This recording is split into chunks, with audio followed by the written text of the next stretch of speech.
The first round of the 2020 NFL Draft has come and gone, and now it is time for me to talk to you guys about my winners and losers of the first round of the draft. Give you guys my reaction to all the draft picks. So with that being said, what is going on, y'all? FaizSportsTalk back at it with another video talking, of course, some NFL. As mentioned, here to talk about the draft. So if you're new to the channel and you're an NFL fan, make sure you go ahead and hit that big red subscribe button down below. Helps me out a lot when you support the channel, and by you subscribing, that's the best way you can support. So go ahead and do so, and follow me, guys, on my social media links. I went live for the draft. I gave you guys my analysis live for a couple of the picks. So that's how you guys can stay updated with me. So go ahead and follow me. Links down below and on the screen for that. With that being said, I have a lot to get to. Oh, I have a lot to get to. I have a lot to talk about, folks. I don't want to waste any more time. Let's get started. All right. Let's get into this. Got all the picks right here. And I'm going to go through one by one. Also give you guys my winners and losers. But hang tight with me, okay? Got a lot to get to. So, this draft really, of course, did not start till pick number 4, really. We knew kind of the first 3 picks. I predicted that in my mock draft. Not obviously taking credit because everybody had it. Joe Burrow, number 1 to the Bengals. Listen, I've given my thoughts about Joe Burrow. I think he'll be solid. Nothing spectacular. He's not Patrick Mahomes to me or Andrew Luck. More so along the lines of a Jared Goff to a Matt Ryan, if you will. Don't blame the Bengals at all. They needed a quarterback. No-brainer pick. Let's move on. Redskins, Chase Young. Another no-brainer pick. He is the best player, period, in the draft, taking away position. No arguments there. Number 3, Detroit Lions take Jeff Okudah. I always botch his name. But best cornerback in the NFL draft by far. They traded away Darius Slay. They needed a cornerback. No issues there. Now, the Giants at number 4 take offensive tackle Andrew Thomas out of Georgia. I had the Giants in my mock draft taking Isaiah Simmons. Okay, I thought Isaiah Simmons was the best player available at the pick. And I still stand by that. But I don't blame the Giants for protecting their new asset, which is Daniel Jones, their quarterback of the future, or so they hope so. We still don't know yet. It's only been a season. So, again, I don't hate it. I'm not going to say it's a bad pick because, again, they invested in the offensive line. But to me, the best player available was Isaiah Simmons. Number 5, Tua Tagovailoa to the Miami Dolphins. Love the pick. If Tua stays healthy, he has a chance to be the best quarterback in this draft, period. Even better than Joe Burrow. But, of course, the health concerns are huge. They're huge, okay? So we know that. But I do think Tua falls into a perfect situation with the Dolphins where he's not coming in with all the expectations in the world and having to carry the franchise. They can either do one of 2 things. Either let him start and let him get some experience with the rebuilding roster, or let him sit behind Ryan Fitzpatrick, or sometimes Ryan Fitzmagic, and let him learn and let him heal up. So, love it. I think it was a great pick for the Dolphins. They needed a quarterback, but boy, do I feel bad for Josh Rosen. Just please, for once, can this man go to a team where he gets a fair shot? Like, can that happen, please? I mean, I get it. Josh Rosen hasn't wowed the world, but man, a bad situation with the Cards, and then now a bad situation with the Dolphins, and now, you know, obviously he's not going to get an opportunity again. So I hope they trade him, and I hope he finds a home where he actually has a fair shot. That's all I'm saying, okay? But no issues with the Dolphins here taking Tua. I loved it. Moving on, the Chargers take Justin Herbert. Don't hate the pick. Don't love it either. Here's the thing with Justin Herbert. The best thing about him is his rookie contract. I'm not as high on Justin Herbert as Tua, but the fact that the Chargers have a Super Bowl ready roster and they have a rookie quarterback now who's not going to cost a lot because he's on a rookie contract, this is going to be perfect for them if he pans out, for them to not just be contenders for this season, but moving forward. I don't know if he's going to start or come off the bench behind Tyrod Taylor, but here's the thing. They took a chance because they obviously didn't like what they saw in free agency with Cam Newton and Jameis Winston. So I can't knock them for it. If Justin Herbert pans out, they will come out as winners. I'm just not that high on Justin Herbert. Moving forward, Carolina Panthers take Derrick Brown, defensive tackle at Auburn. No issues there. He was a solid pick, though I did have the Panthers taking an offensive lineman. Cardinals, they took Isaiah Simmons. He fell into their lap, folks. I mean, what can you say? And right off the bat, this is my first winner. The Cardinals take the best player available. Isaiah Simmons is a freak, okay? An absolute freak. he is going to be an incredibly productive player for them. And the Cardinals, all of a sudden, look like a potential playoff team in the NFC. Just saying. Moving on to number 9, Jacksonville Jaguars take C.J. Henderson. I thought they reached a little bit here for C.J. Henderson. He was getting a lot of buzz before the NFL draft, and I had him going to the Falcons at number 16, and he went all the way to number 9 to the Jaguars.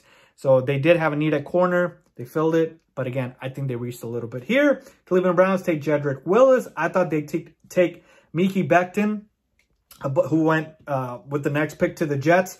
But no issues here. They want to protect their so-called best asset in Baker Mayfield, and they do that with an offensive lineman. But I do think Tristan Wirfs was the better prospect here, and he went to Tampa at number 13. My second winner in this NFL draft, because the Tampa Bay Buccaneers are just going all out. I mean, this team is stacked. They are stupid loaded. Like, it is insane now. More protection for Tom Brady, folks. I'm telling you, if you don't believe the Tampa Bay Buccaneers are contenders, you better believe it now. I mean, this roster is arguably the best in the NFC right now for sure. So, again, the Browns take Jedrick Willis. The Jets take Mekhi Becton. And then the Buccaneers took Tristan Wirfs at 13. Number 12 that I skipped, Las Vegas Raiders took Henry Ruggs. My first loser right now. Here's the thing. I don't hate Henry Ruggs. I think Henry Ruggs is going to be solid. But if the only thing that he's better than compared to CeeDee Lamb and Jerry Jeudy is speed, then he is not the better receiver. Look, I get it. Everybody wants the next Tyreek Hill. Got it. The NFL is going to the space and pacing. You need burners to be able to take the top off of defense. I get all that. But here's the thing. It's not like CeeDee Lamb and Jerry Jeudy are snails compared to Henry Ruggs. I mean, my God. Like, they are better, more complete receivers. And the Raiders reach a little bit, I believe, for Henry Ruggs here. Could he turn out to be Tyreek Hill? Sure. But there's faster receivers out there who aren't productive. Take a look at John Ross for the Bengals. So my point being is there are a ton of burners in this league that aren't good receivers. So just because Henry Ruggs is fast, and he is blazing fast, there's no doubt about it, doesn't mean he's the better receiver. So to me, I think the Raiders made a mistake here. I think they should have taken Jerry Jeudy, who to me was the best receiver in this draft, or they should have taken CeeDee Lamb. But they take Henry Ruggs, and I think they reached here. So they're my loser number 1. Moving on to number 14, the 49ers take Javon Kinlaw, defensive tackle out of South Carolina. Look, they traded away DeForest Buckner, and now they're replacing with Kinlaw. I'm like indifferent about it because I think they get worse in terms of talent. He's not better than DeForest Buckner, but they do save a lot of money, I guess. So to me, again, I would have taken a receiver here. You're putting a lot of pressure on Deebo Samuel to carry you because they lost Emmanuel Sanders. So I would have taken Jerry Jeudy or CeeDee Lamb. And Jerry Jeudy goes up next to the Broncos. Love it. I'd say they're a winner because Jerry Jeudy fell to the Broncos. I didn't think they thought they were going to get him. And to me, he is the best receiver. He's going to be phenomenal. He's a number 1 receiver, folks. I'm telling you, this kid is special, okay? So Jerry Jeudy alongside Courtland Sutton. Now you got some weapons for Drew Lock. Love it. Love it. Moving on to the Falcons, take A.J. Terrell. I thought that was a bit of a reach here. The Falcons wanted to upgrade their cornerback position so bad. They just reached here for a position instead of taking best player available. And the Cowboys did the opposite. They actually took best player available, which is CeeDee Lamb.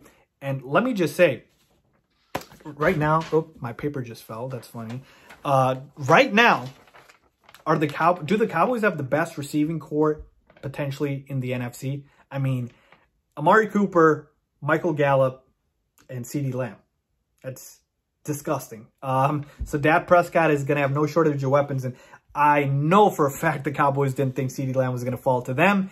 And this is incredible for them. So did they need a receiver? No, because they have Amari Cooper and Michael Gallup, but they just took the best player available. I don't fault them for it. I think they're a winner for it. So I'm going to put the Dallas Cowboys as a winner.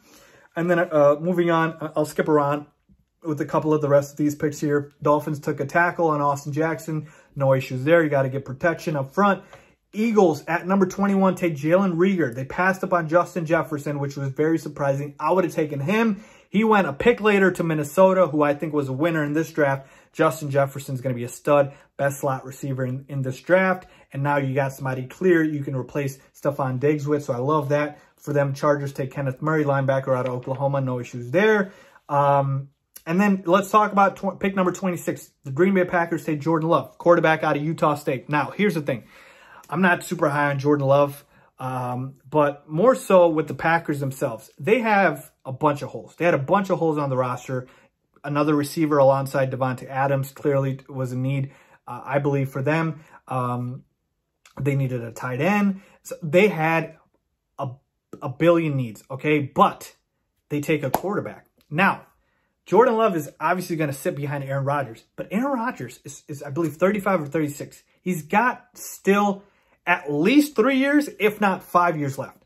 So if the Packers want to win right now, why are they not surrounding Aaron Rodgers with more weapons and getting him more weapons?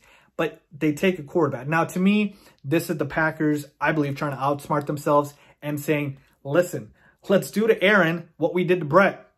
Take a quarterback early and then basically let him sit and then eventually replace the guy that we had here for him.